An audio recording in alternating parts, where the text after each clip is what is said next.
السلام علیکم ورحمۃ اللہ وبرکاتہ، الحمد للہ والصلاة والسلام علی رسول اللہ، اما بعد۔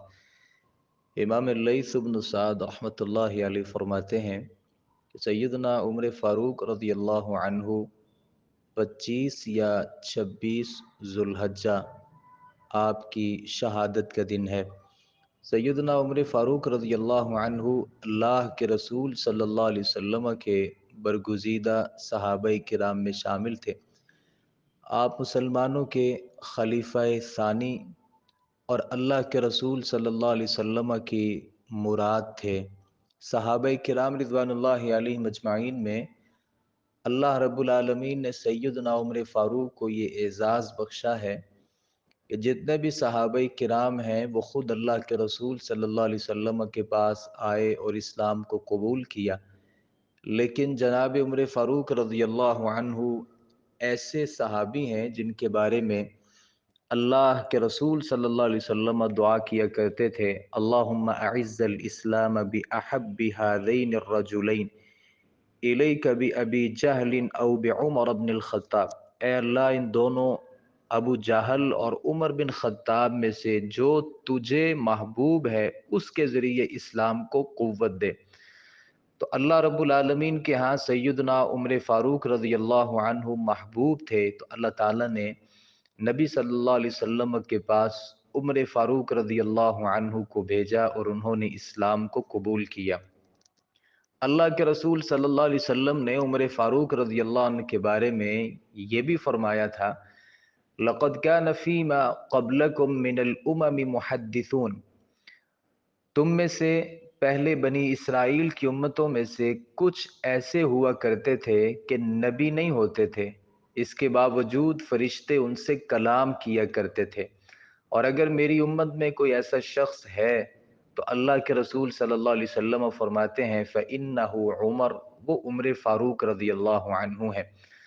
اور عمر فاروق رضی اللہ عنہ کے بارے میں ہی اللہ کے رسول نے فرمایا تھا ارحم امتی بی امتی ابو بکر و اشدہم فی امر اللہ عمر، میری امت میں سب سے زیادہ میرے امتیوں پر نرمی کرنے والے ابو بکر ہیں،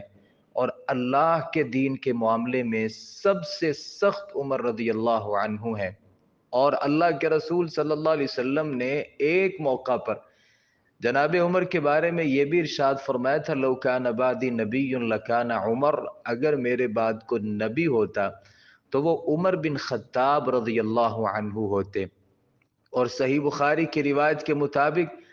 ایک موقع پر اللہ کے رسول نے عمر بن خطاب سے کہا تھا یا ابن الخطاب، اے ابن خطاب، والذی نفسی بیدہ ما لقیک الشیطان سالکا فجا قط الا سلک فجا غیر فجک، اس ذات کی قسم جس کے ہاتھ میں میری جان ہے،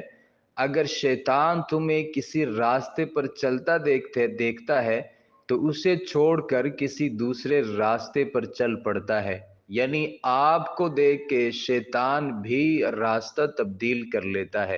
اللہ رب العالمین نے عمر فاروق رضی اللہ عنہ کو یہ مقام دیا تھا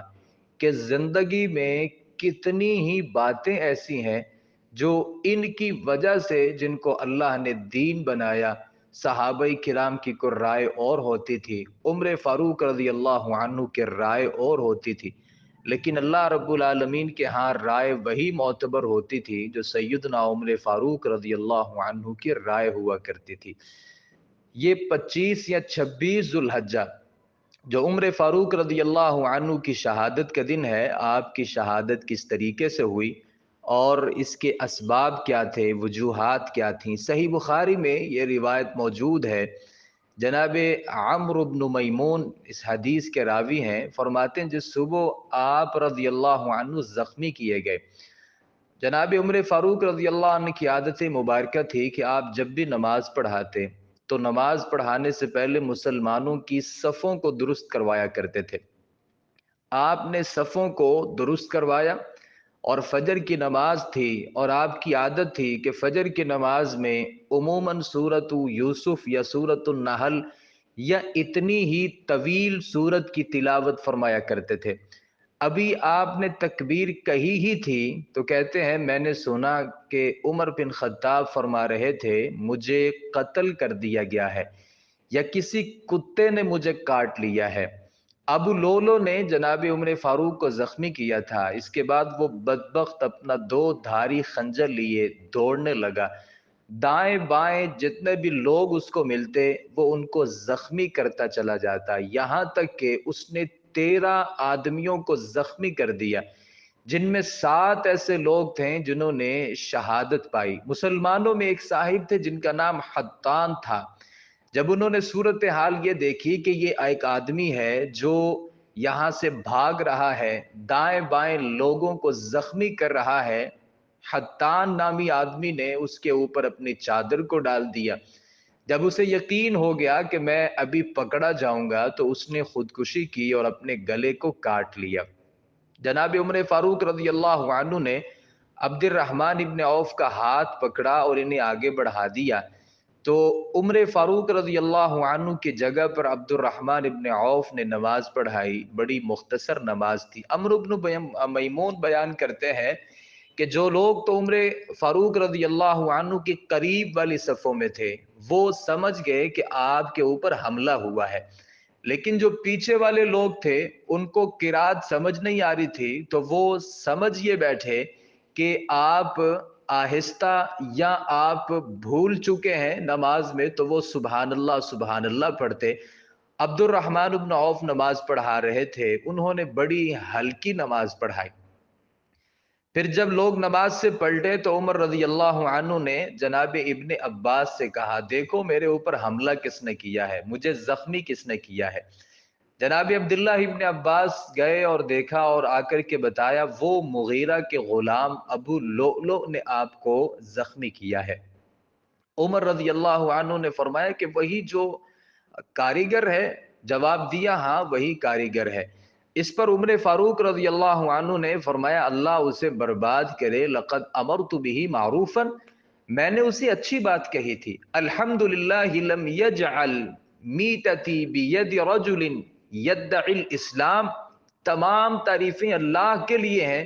جس نے مجھے کسی ایسے شخص کے ہاتھوں قتل نہیں کیا جو جس نے اسلام کو قبول کیا ہو، وہ اسلام کا مدعی ہو۔ تم اور تمہارے والد عباس ہی بہت خواہش مند تھے کہ ان اجمی غلاموں کو مدینہ میں زیادہ سے زیادہ لایا جائے۔ جناب عمر فاروق رضی اللہ عنہ کے پاس مغیرہ تشریف لائے، اور یہ ایک الگ روایت میں وضاحت موجود ہے، تشریف لائے اور کہا کہ میرا ایک غلام ہے، وہ اپنے کام میں بہت محنتی ہے، بہت محنت کرتا ہے، لیکن مجھے اجرت بہت تھوڑی دیتا ہے۔ تو جناب عمر فاروق رضی اللہ عنہ نے اس غلام سے کہا اتق اللہ واحسن الی مولاک، اللہ سے ڈر اور اپنے مالک کے ساتھ حسن سلوک کر۔ اب وہ ناراض ہو گیا کہ چونکہ آپ مسلمان ہیں اور میں مسلمان نہیں ہوں، آپ نے طرفداری کی ہے جناب مغیرہ کی، اور وہ غصہ کر گیا اور اس نے ایک خنجر کو تیار کیا جو 2 دھاری تھا، دونوں طرف سے وہ خنجر تھا جناب عمر فاروق رضی اللہ عنہ کے لیے اس نے تیار کیا، اور اسی خنجر کے ساتھ عمر فاروق رضی اللہ عنہ پر اس نے حملہ کیا۔ جناب عبداللہ ابن عباس سے عمر فاروق نے کہا کہ تم ہی چاہتے تھے اور تمہارے والد چاہتے تھے کہ ان اجمی غلاموں کو مدینہ میں زیادہ سے زیادہ تعداد میں لایا جائے۔ تو عبداللہ ابن عباس رضی اللہ عنہ فرمانے لگے اگر آپ یہ چاہتے ہیں تو ہم ان کو قتل کر دیتے ہیں، یعنی ان تمام کے تمام غلاموں کو قتل کر دیتے ہیں جنہوں نے آپ کو زخمی کر دیا۔ تو عمر فاروق رضی اللہ عنہ نے فرمایا کہ یہ میرا مسئلہ، یہ میری وجہ نہیں ہے، چونکہ وہ ہمارے ساتھ ان میں سے بہت سے لوگ نماز پڑھتے ہیں، ہمارے ساتھ حج کرتے ہیں، لہٰذا ہم ان کو قتل نہیں کر سکتے۔ پھر عمر فاروق رضی اللہ عنہ کو وہاں سے اٹھایا گیا اور اٹھانے کے بعد ان کے گھر میں لے جایا گیا۔ صحابہ کرام میں، تابعین میں 2 طرح کے لوگ تھے۔ کچھ لوگوں کا کہنا یہ تھا کہ عمر فاروق رضی اللہ عنہ بچ جائیں گے، لیکن بعض لوگوں کا کہنا یہ تھا کہ عمر فاروق رضی اللہ عنہ شہید ہو جائیں گے۔ آپ کو کھجور کا پانی پلایا جاتا ہے، بعد میں آپ کو دودھ پلایا جاتا ہے لیکن آپ کی آنتوں سے وہ باہر نکل جاتا ہے۔ جناب عمر فاروق رضی اللہ عنہ وہیں پر تھے، ایک نوجوان اندر آتا ہے اور کہنے لگا امیر المومنین آپ کو خوشخبری ہو، اللہ تعالیٰ کی طرف سے آپ نے رسول اللہ صلی اللہ علیہ وسلم کی صحبت اٹھائی، ابتدا میں اسلام لانے کا شرف حاصل کیا جو آپ کو معلوم ہے، پھر آپ خلیفہ بنائے گئے، آپ نے پورے انصاف سے حکومت کی، پھر شہادت پائی۔ عمر فاروق رضی اللہ عنہ نے اس کی باتوں کو سنا، کہنے لگے میں تو اس بات پر بھی خوش تھا کہ ان باتوں کی وجہ سے برابر میرا معاملہ ختم ہو جاتا، نہ ثواب ہوتا نہ مجھے کوئی عذاب ملتا۔ اب یہ نوجوان جانے لگا تو عمر فاروق رضی اللہ عنہ نے اسے کہا بھتیجے تمہاری جو شلوار ہے وہ ٹخنوں سے نیچے لٹک رہی ہے، حالت یہ ہے کہ آپ اپنی شہادت کے انتہائی قریب ہیں، زندگی اور موت کا مسئلہ بنا ہوا ہے، لیکن ایک خامی کو دیکھ کے عمر فاروق رضی اللہ عنہ چپ نہیں رہ سکے، بلکہ اس نوجوان سے کہنے لگے اپنی شلوار کو ٹخنوں سے اونچی کر لیں، اللہ کے رسول صلی اللہ علیہ وآلہ وسلم نے اس کا حکم دیا ہے اور یہ تمہارے رب سے تقوی کا بھی باعث ہے۔ پھر اپنے بیٹے عبداللہ ابن عمر سے کہنے لگے دیکھو میرے اوپر کتنا قرض ہے، آپ کے قرض کا جب شمار کیا گیا تو تقریباً 86,000 روپیہ قرض جناب عمر رضی اللہ عنہ نے دینا تھا۔ پھر فرمانے لگے اگر یہ قرض آل عمر کے پاس ہوا تو ان کے مال سے اس کو ادا کر دینا، اور اگر نہ ہوا پھر بنی عدی بن کعب کے پاس جانا، ان سے لینا، پھر قریش سے لینا اور میری طرف سے اس قرض کو ادا کر دینا۔ جناب عبداللہ ابن عمر کو بھیجا، ام المؤمنین سیدہ عائشہ رضی اللہ عنہا کے پاس جائیے اور ان سے اجازت طلب کیجئے کہ عمر چاہتے ہیں، اور جا کر کے یہ نہ کہنا کہ امیر المؤمنین عمر بن خطاب یہ چاہتے ہیں، بلکہ بیٹے سے نصیحت کی بیٹا جاؤ ام المؤمنین سیدہ عائشہ سے جا کر کے کہیے عمر بن خطاب چاہتے ہیں کہ ان کو ان کی شہادت کے بعد ان کی تدفین اللہ کے نبی صلی اللہ علیہ وآلہ وسلم اور جناب ابو بکر صدیق رضی اللہ عنہ کے ساتھ تدفین کی اجازت طلب کیجئے۔ جناب عبداللہ ابن عمر تشریف لے کے جاتے ہیں، دروازہ کھٹکھٹاتے ہیں، جناب عائشہ رضی اللہ عنہ کو دیکھا، عائشہ رضی اللہ عنہ بیٹھی رو رہی تھی، جا کر کے کہا عمر نے بھیجا ہے، ان کا ارادہ یہ ہے کہ وہ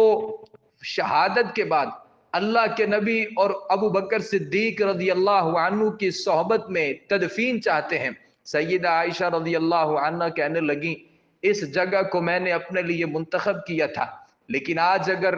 عمر رضی اللہ عنہ اس خواہش کا ارادہ رکھتے ہیں تو میں اجازت دیتی ہوں۔ جناب عبداللہ ابن عمر واپس آتے ہیں، سیدنا عمر فاروق رضی اللہ عنہ پوچھتے ہیں بتاؤ والدہ نے اجازت دی؟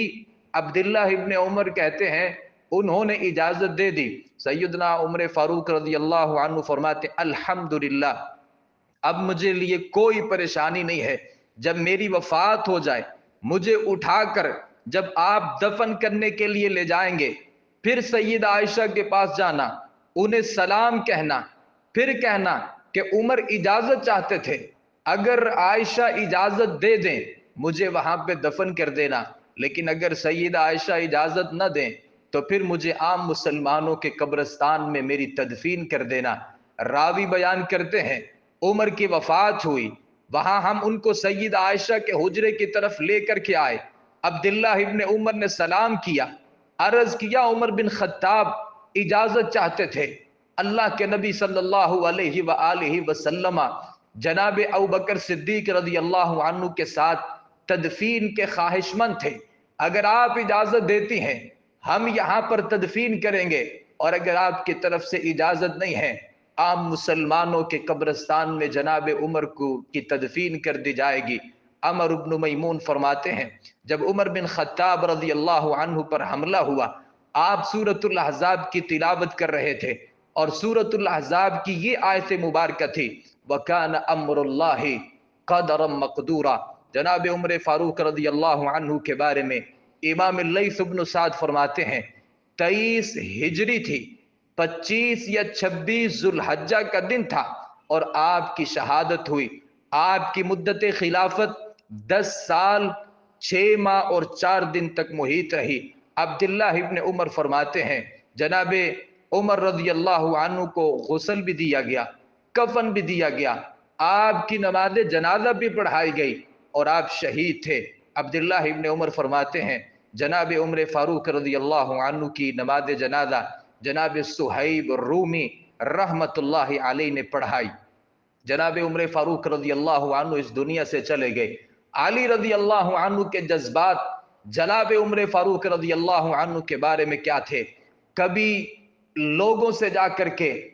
یہ تو سوال کیجئے، آپ علی سے محبت کرتے ہیں، آپ عمر رضی اللہ عنہ سے بغض رکھتے ہیں، کبھی تاریخ کا مطالعہ کیجئے، صحیح بخاری کو پڑھیے،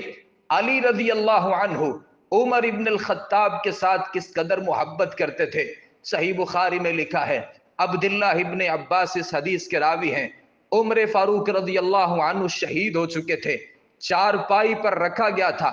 تمام لوگ جناب عمر فاروق کی میت کے پاس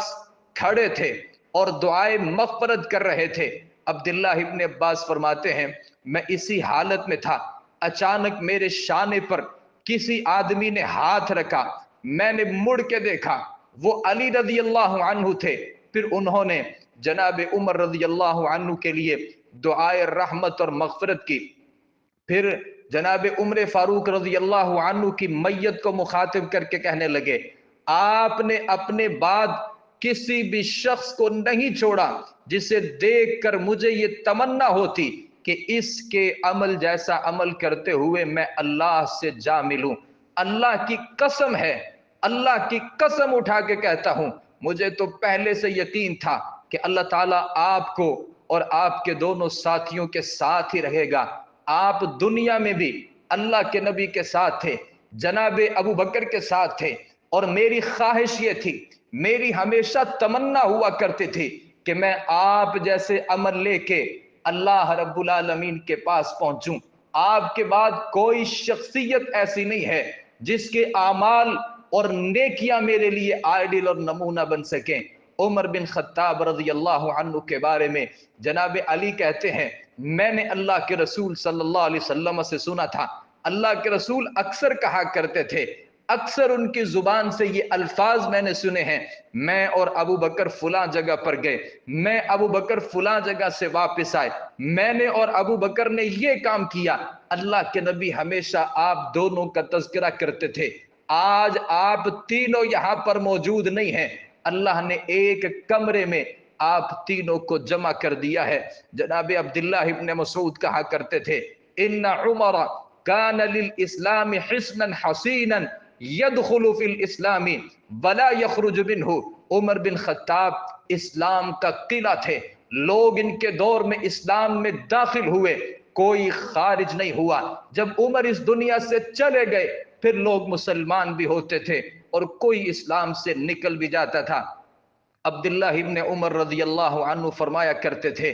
لوگوں میں سے جب بھی کوئی لوگوں کے درمیان کوئی مسئلہ پیش آتا، لوگوں کی ایک رائے ہوتی تھی، عمر کی ایک رائے ہوتی تھی، اللہ عمر کی رائے کے مطابق آسمانوں سے قرآن کو نازل کیا کرتا تھا۔ جناب سیدہ عائشہ رضی اللہ عنہا فرمایا کرتی تھی اللہ کے رسول کے یہ صحابی عمر اس دنیا میں موجود نہیں ہے۔ عائشہ رضی اللہ عنہا کیا احترام تھا عمر رضی اللہ عنہ کے، عمر رضی اللہ عنہ کے بارے میں سیدہ عائشہ رضی اللہ عنہ کے دل میں۔ جناب عائشہ فرماتی ہیں میں اپنے اس حجرے میں جس میں رسول اللہ دفن تھے، جس میں رسول اللہ دفن ہے، سر پر کپڑا لیے بغیر بھی اس کمرے میں داخل ہو جایا کرتی تھی اور میں اپنے آپ کو سمجھاتی تھی ایک میرا وہاں پہ یہاں پر خامد لیٹا ہوا ہے، ایک میرا یہاں پر والد موجود ہے، لیکن جناب عمر فاروق رضی اللہ عنہ جب سے ان کی یہاں پر تدفین کی گئی ہے،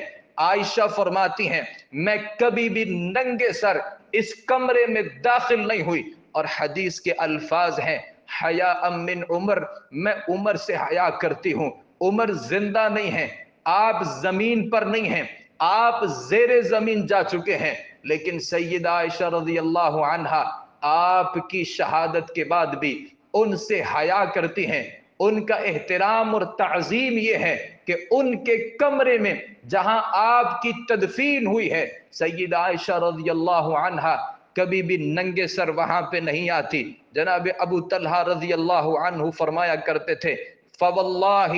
اللہ کی قسم ہے، سیدنا عمر کی شہادت کے بعد مسلمانوں کے گھروں میں دینی اور دنیاوی معاملات میں نقص پیدا ہو گیا ہے۔ اور جناب حذیفہ ابن یمان کہا کرتے تھے، کان فی الاسلام، سیدنا عمر فاروق کے دور خلافت میں اسلام کی مثال اس سپاہی کی طرح ہے جو آگے بڑھتا ہے اور بڑھتا ہی چلا جاتا ہے، لیکن عمر جب شہید ہو گئے تو اسلام کی مثال اس سپاہی کی طرح ہو گئی جو پیچھے ہٹتا ہے اور پیچھے ہٹتا ہی رہتا ہے۔ عمرو بن میمون فرماتے ہیں، عام لوگوں کی حالت، یہ تو چند ایک لوگوں کی باتوں کا تذکرہ ہے، عمر فاروق اس دنیا میں جب گئے، عمرو بن میمون فرماتے ہیں گویا لوگوں کی ایسی حالت ہو گئی تھی، لوگوں کو ایسی تکلیف پہنچی تھی، لوگوں کے تاثرات یہ تھے جناب عمر فاروق رضی اللہ عنہ کی شہادت پر کہ آج سے بڑا کبھی مسلمانوں کو کوئی رنج، کوئی تکلیف اور کوئی دکھ نہیں پہنچا۔ عبداللہ ابن عباس فرماتے ہیں جب عمر فاروق کی شہادت ہوتی ہے، اس سانحے کو، اس کے بعد لوگوں کے حالات کو دیکھنے کے لیے میں اپنے گھر سے باہر نکلتا ہوں۔ طبرانی کی روایت ہے صحیح سند کے ساتھ، عبداللہ ابن عباس فرماتے ہیں میں لوگوں کے حالات کو دیکھنے کے لیے جب اپنے گھر سے باہر نکلتا ہوں، میں لوگوں کو یوں پاتا ہوں جیسے لوگوں کے جوان بیٹے فوت ہو چکے ہیں، جیسے اپنا جوان بیٹا فوت ہونے پر لوگوں کی پریشانی ہوتی ہے۔ جناب عمر فاروق رضی اللہ عنہ کے جانے کے بعد بھی لوگوں کی حالت یہ تھی۔ اللہ رب العالمین سے دعا کرتے ہیں اللہ ہمیں صحیح معنوں میں جناب عمر فاروق رضی اللہ عنہ کی زندگی کو پڑھ کے اس کے مطابق اپنی زندگی کو ڈھالنے کی توفیق عطا فرمائے، اور اللہ عمر بن خطاب جیسا ہمیں حکمران نصیب فرمائے۔ وما علینا الا البلاغ المبین۔